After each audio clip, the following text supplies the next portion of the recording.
अस्सलामुअलैकुम दोस्तों, मेरा नाम है वकास हैदर और आप देख रहे हैं हैदर टीवी। दोस्तों, जैसे जैसे मेडिकल फील्ड में डेवलपमेंट हो रही है वैसे ही नई नई बीमारियां पैदा हो रही हैं। आजकल कोरोना वायरस ने इंसानों को खतरे में डाल रखा है, लेकिन इससे पहले भी दुनिया कई ऐसे खतरनाक वायरसेस का सामना कर चुकी है। आज की इस वीडियो में मैं आपको इंसानी तारीख के सबसे खतरनाक तरीन वायरसेस के बारे में बताने जा रहा हूँ। तो शुरू करते हैं अपना काउंटडाउन।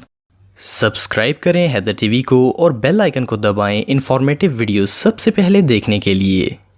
Number 7, Ebola. दोस्तों, इबोला वायरस का पहला केस 1976 में सामने आया था। इबोला असल में कोंगो का एक दरिया है जिसके पास रहने वाले लोगों में ये वायरस सबसे पहले डिटेक्ट किया गया था। इसके आइडेंटिफाई होने के फौरन बाद ही इसे दुनिया का सबसे खतरनाक तरीन वायरस करार दे दिया गया था और इसे बायो सेफ्टी लेवल 4 पर रखा गया था, जो कि निहायत डेडलीस्ट साइन है। इसके इफेक्ट होने के बाद सर में दर्द होता है और गला खराब हो जाता है। इसके बाद आंखों से पानी की बजाय खून निकलना शुरू हो जाता है। इसके अलावा भी जिस्म के कई हिस्सों में इंटरनल और एक्सटर्नल ब्लीडिंग होती है। जैसे जैसे वायरस बॉडी को इफेक्ट करता जाता है, जिस्म के हिस्से जैसे कि लीवर और किडनी वगैरह फेल होना शुरू हो जाते हैं। इस वायरस का डॉक्टर के पास कोई इलाज नहीं है और इतने साल गुजरने के बावजूद इबोला वायरस का आज तक कोई ट्रीटमेंट इजाद नहीं हो सका। 2012 में युगांडा के अंदर इबोला वायरस का एक और केस सामने आया था, लेकिन अफसोस इसका कोई इलाज नहीं है। Number 6, swine flu. दोस्तों, अप्रैल 2009 में वर्ल्ड हेल्थ ऑर्गेनाइजेशन ने वर्ल्ड वाइड रेड अलर्ट किया था कि H1N1 वायरस वापस आ गया है और इस स्वाइन फ्लू से 12,469 लोगों की जान चली गई है। वर्ल्ड वाइड इस फ्लू से होने वाला डैमेज और भी ज़्यादा हो सकता है। ये वायरस दुनिया में सबसे पहले 1918 में आया था। उस वक्त इसे स्पेनिश फ्लू का नाम दिया गया था। असल में ये वायरस एक बीमारी है जो कि पिग्स में पाई जाती है और क्योंकि नॉन मुस्लिम्स इसका मीट खाते हैं तो इस वजह से ये वायरस ह्यूमंस में भी आ गया था। इससे इन्फेक्टेड पर्सन को खांसी होती थी और आंखें लाल हो जाती थी और पूरी बॉडी पर अचानक शदीद खारिश होना शुरू हो जाती थी। साइंस डेली की एक रिपोर्ट के मुताबिक इस वायरस ने 500 मिलियन लोगों को इफेक्ट किया था, जो कि उस वक्त दुनिया की कुल आबादी का तीसरा हिस्सा था। और आज तक इस वायरस की वजह से 5 करोड़ से ज्यादा लोग मारे जा चुके हैं। इस डेंजरस वायरस की वैक्सीन तो मौजूद है, लेकिन क्योंकि ये एक अछूती बीमारी है इसीलिए ये बहुत तेजी से फैलती है। ये रियली टेरिफाइंग है। Number 5, dinghy. दोस्तों, डेंगी वायरस को दुनिया में होने वाली सबसे ज्यादा डेथ्स का जिम्मेदार करार दिया गया है। आप में से ज्यादातर लोग जानते होंगे कि ये वायरस इन्फेक्टेड मच्छरों के काटने से फैलता है। इसमें शदीद बुखार होता है, सर दर्द होता है और इवन हेमरेज भी हो सकता है। अच्छी बात यह है कि डेंगू वायरस का इलाज मौजूद है। CDC डिपार्टमेंट के मुताबिक हर साल 10 करोड़ से ज्यादा लोग डेंगू वायरस का शिकार होते हैं और इस वायरस की वजह से आज तक 8,90,000 से ज्यादा लोग अपनी जान गंवा चुके हैं।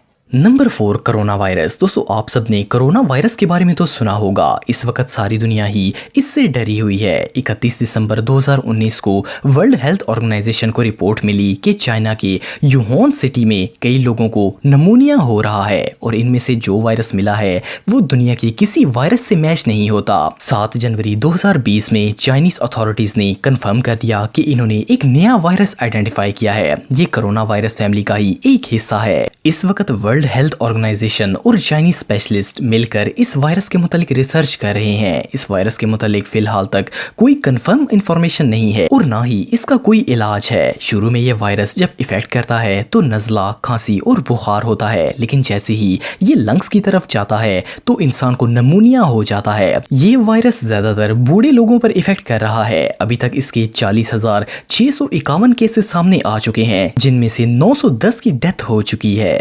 नंबर 3, लासा। दोस्तों, लासा एक ऐसा वायरस है जो कि हवा के जरिए फैलता है। अगर इस वायरस से इन्फेक्टेड पर्सन किसी के पास जाता है तब भी ये दूसरे में मुंतकिल हो सकता है। इवन ये वायरस ह्यूमन बॉडी में पहुंचता ही हवा की वजह से है। असल में लासा अफ्रीकन चूहों की एक नस्ल में पाया जाता है। जब चूहा खाना खाकर वेस्ट बाहर निकालता है तो इस वेस्ट के करीब मौजूद हवा में ये वायरस दाखिल हो जाता है, जिसकी वजह से अगर कोई शख्स इस गंदगी के करीब सांस लेगा तो ये इसमें दाखिल हो जाएगा। हेल्थ ऑर्गेनाइजेशन के मुताबिक वेस्ट अफ्रीका में हर साल 5000 से ज़्यादा लोग इस वायरस की वजह से जान गंवा बैठते हैं। ये फीवर से स्टार्ट होता है और इसके बाद चेस्ट में दर्द होना शुरू हो जाता है। इस सब के अलावा सर दर्द होता है और कई दफ़ा फेस भी सूज जाता है। लकीली साइंटिस्ट ने लीसा फीवर के लिए एक एंटीवायरल ड्रग बना लिया है, लेकिन ये ड्रग सिर्फ उसी शख्स पर काम करता है जिसे ये वायरस स्टार्ट में हो और वो फौरन इस ड्रग का इस्तेमाल कर ले, वरना देर होने पर इसका कोई इलाज नहीं है। नंबर 2 सैरस। दोस्तों, इस वायरस का पहला केस चाइना के अंदर रिपोर्ट किया गया था। नवंबर 2002 में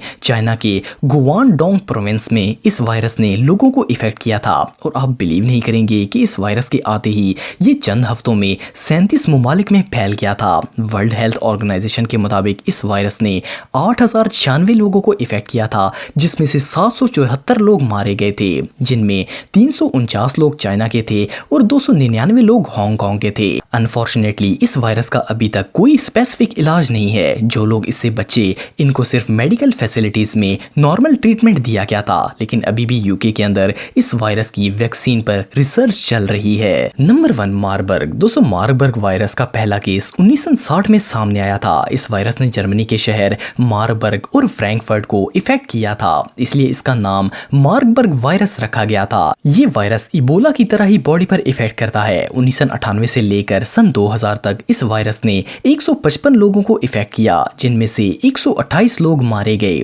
इसके बाद 2004 में मार्बर्ग वायरस के 254 केस सामने आए, जिनमें से 227 लोगों की जान चली गई। इस वायरस से इन्फेक्टेड शख्स जब किसी से मिलता है तो ये दूसरे शख्स में मुंतकिल हो सकता है। इवन अगर इन्फेक्टेड पर्सन खाना बनाए, खांसे, छींक मारे या किसी भी ऑब्जेक्ट को यूज करे तो इससे भी ये वायरस तेजी से फैलता है। अनफॉर्चुनेटली इस वायरस का अभी तक कोई स्पेसिफिक ट्रीटमेंट नहीं है। डॉक्टर्स पेशेंट के ऑक्सीजन स्टेटस और ब्लड प्रेशर को मेंटेन करके इसका पूरा ब्लड रिप्लेस कर देते हैं। इसके बावजूद सिर्फ 3 से 4% लोग ही इससे जिंदा बच पाते हैं। दोस्तों, अगर आप टेक्नोलॉजी से रिलेटेड वीडियोस देखना चाहते हैं तो मेरे सेकंड चैनल हैदर टेक को इस आइकन पर क्लिक करके सब्सक्राइब कर सकते हैं। आज के लिए इतना ही दोस्तों, नेक्स्ट वीडियो तक के लिए अल्लाह हाफ़िज़।